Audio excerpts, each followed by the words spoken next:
Welcome to the day 23 of magic practice. आजच्या प्रॅक्टिसचं नाव आहे the magical air that you breathe. जो काही आपण श्वास घेतो, जी काही आपण हवा घेतोय आतमध्ये, तर त्याचे म्हणजे इम्पॉर्टन्स काय आहे, तर त्याच्याबद्दल आपल्याला आज थँक्यू बोलायचंय. मला सांगा, आपलं आयुष्य कशावर डिपेंड आहे? आपण श्वास घेतला नाही तर आपण जगू शकतो का? नाही. तर आपल्या आयुष्यामध्ये जो आपण ऑक्सिजन घेतोय, जे आपण हवा घेतोय, ब्रीथ करतोय, ते खरंच खूप म्हणजे तो आपला प्राण आहे. इन जनरल आपण आपले श्वास म्हणजे आपला प्राण आहे. श्वास थांबला, माणूस संपला. आपण असंच बोलतो ना.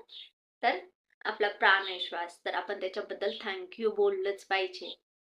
तर दिवसामध्ये आपण रिमाइंडर लावू शकता. आजच्या दिवसामध्ये रादर नेहमीच तुम्हाला थोड्या वेळ शांत बसायचे, 5 मिनिटासाठी, 10 मिनिटासाठी, किंवा दिवसातून 1 तासाने किंवा 2 तासाने किंवा असे दिवसातून 3 रिमाइंडर लावू शकता तुम्ही.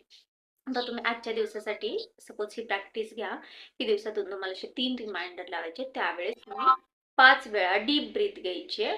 थोड्या वेळ इनहेल, मग थोडं थांबायचे, पॉज घ्यायचे, एक्सेल.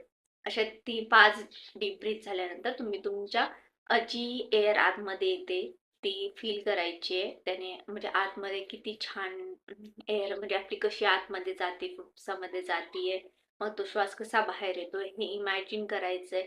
हार्टमध्ये वगैरे जाताना आतमध्ये जेव्हा एअर जाते तेव्हा पॉझिटिव्हिटी आत जाते, जेव्हा एक्झेल करताय, बाहेर श्वास सोडताय, तेव्हा निगेटिव्हिटी बाहेर जाते, असं इमॅजिन करायचंय. आणि तुमच्या ब्रीथसाठी थँक्यू बोलायचंय आणि ग्रेटफुल व्हायचंय.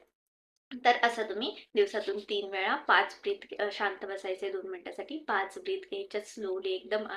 खूप दीर्घ श्वास घ्यायचे, म्हणजे दीर्घ श्वास घेत 5 वेळा घ्यायचे, 5 राऊंड करायचे, आणि त्यानंतर थँक्यू बोलायचे आणि ते फील करायचे त्या श्वासाला. आणि याने आपलं काय होतं की आपला जो प्राण आहे, श्वास म्हणजे जो प्राण आहे त्याच्याबद्दल आपण ग्रेटफुल पण होतो. आणि आपलं लाईफ, ऑल लाईफ आपलं डिपेंड आहे आपल्या श्वासावर, प्राणावर.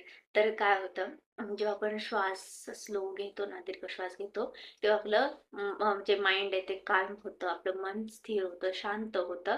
आणि आपण जास्त प्रोडक्टिव्ह होतो. आपल्या आयुष्यामध्ये खूप छान चेंजेस घडतात. आपण पॉझिटिव्ह राहायला शिकतो. जे आपल्या डोक्यामध्ये ओव्हर थिंकिंग असतं ते थांबतं आणि आपण एकदम शांत काल्म पर्सन होतो. तर आपली ही प्रॅक्टिस खरंच खूप इम्पॉर्टंट आहे.